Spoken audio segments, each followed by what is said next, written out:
പറക്കുന്ന കുറുക്കന്മാർ എന്നറിയപ്പെടുന്ന വവ്വാലുകളുടെ ഇഷ്ടഭക്ഷണമാണ് റംബൂട്ടാൻ. വവ്വാലുകളുടെ ശരീരത്തിനുള്ളിലെ ബാക്ടീരിയകളുടെയും ഫംഗസുകളുടെയും സാന്നിധ്യം അവ കഴിക്കുന്ന ഭക്ഷണത്തിന് മുകളിൽ തീർച്ചയായും ഉണ്ടാകും.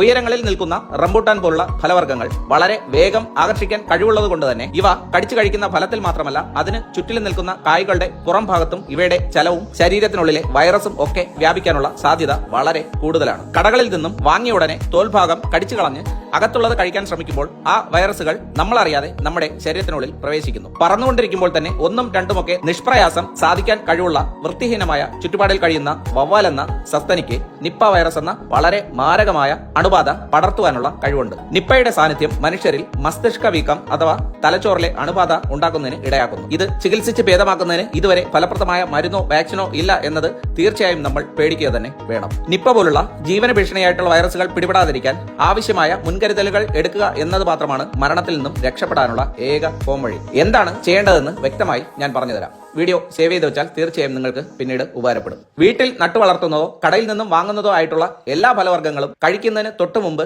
10 മിനിറ്റ് നേരം 1 സ്പൂൺ മഞ്ഞൾപ്പൊടി ഇട്ട വെള്ളത്തിൽ മുഴുവനായി മുക്കിവെക്കുക. ശേഷം നല്ലതുപോലെ വൃത്തിയായി 1-2 വട്ടം വെള്ളത്തിൽ കഴുകുക. കഴുകുന്നതിലൂടെ കേടാകാതിരിക്കാനായി ഫ്രൂട്ട്സിന് പുറത്ത് സ്പ്രേ ചെയ്യുന്ന വിഷാംശവും പെസ്റ്റിസൈഡ് കണ്ടന്റും ഒക്കെ പോകാൻ ഉപകരിക്കും എന്നതിലുപരി നമ്മൾ ശ്രദ്ധിക്കപ്പെടാതെ പോകുന്ന ഇത്തരം വൈറസുകളുടെ സാന്നിധ്യം ഇല്ല എന്നത് കഴിക്കുന്നതിന് മുമ്പ് പുറത്തെ തോൽ പൂർണ്ണമായും കളഞ്ഞു മാത്രമേ ഏത് ഫ്രൂട്ട്സും ഭക്ഷണയോഗ്യം ആക്കാവൂ. തുറന്ന സ്ഥലത്ത് പ്ലാസ്റ്റിക് ഉപയോഗിച്ച് വീടുകളിൽ പൊതിഞ്ഞു വളർത്തുന്ന പേരയ്ക്ക, മാങ്ങ പോലുള്ള ഫലങ്ങൾ സാധാരണ വെള്ളത്തിൽ കഴുകി ധൈര്യമായിട്ട് തൊലിയടക്കം ഭക്ഷിക്കാം.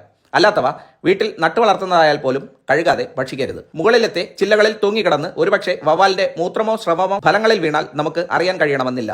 കടകളിലും സുഹൃത്തുക്കളുടെ വീട്ടിലും ഓസിന് കിട്ടുന്ന ഫ്രൂട്ട്സിന് മുകളിൽ മുറിവുകളോ കടിച്ച പാടുകളോ ഉണ്ടെങ്കിൽ യാതൊരു കാരണവശാലും അത്തരം ഫ്രൂട്ട്സ് കഴിക്കരുത്. തലങ്ങും വിലങ്ങും നല്ലതുപോലെ നോക്കിയതിനു ശേഷം മാത്രമേ കടയിൽ നിന്നായാൽ പോലും ഫ്രൂട്ട്സ് വാങ്ങാവൂ. ഫലങ്ങൾ വൃത്തിയാക്കാതെ ടെസ്റ്റ് ഡോസ് അടിക്കുന്നവർക്കും പുറത്തെ തോൽ കളയുന്നുണ്ടല്ലോ എന്ന് കരുതി കടിച്ചു വലിക്കുന്ന തോലിന് മുകളിൽ ഉണ്ടായേക്കാവുന്ന നിപ്പ പോലുള്ള മാരകമായ വൈറസിന്റെ സാന്നിധ്യം ശ്രദ്ധിക്കപ്പെടാതെയും ഭാഗ്യം കൊണ്ട് മാത്രം ഇതുവരെ യാതൊരു ആപത്തും വരാതെ രക്ഷപ്പെട്ട എല്ലാവരുടെയും അറിവിലേക്കായി ഈ വീഡിയോ ഷെയർ ചെയ്ത് കൊടുക്കുക. ഒപ്പം അക്കൗണ്ട് ഫോളോ ചെയ്ത് കൂടെ കൂടിക്കോ. നിങ്ങളുടെ സ്വന്തം ട്രിവാൻഡ്രം സിംഗ്. അറിവ് ആരോഗ്യം ഒപ്പമുണ്ട്. ട്രിവാൻഡ്രം സിംഗ് അക്കൗണ്ട് ഫോളോ ചെയ്ത് ധൈര്യമായിട്ട് കൂടെ കൂടിക്കോ.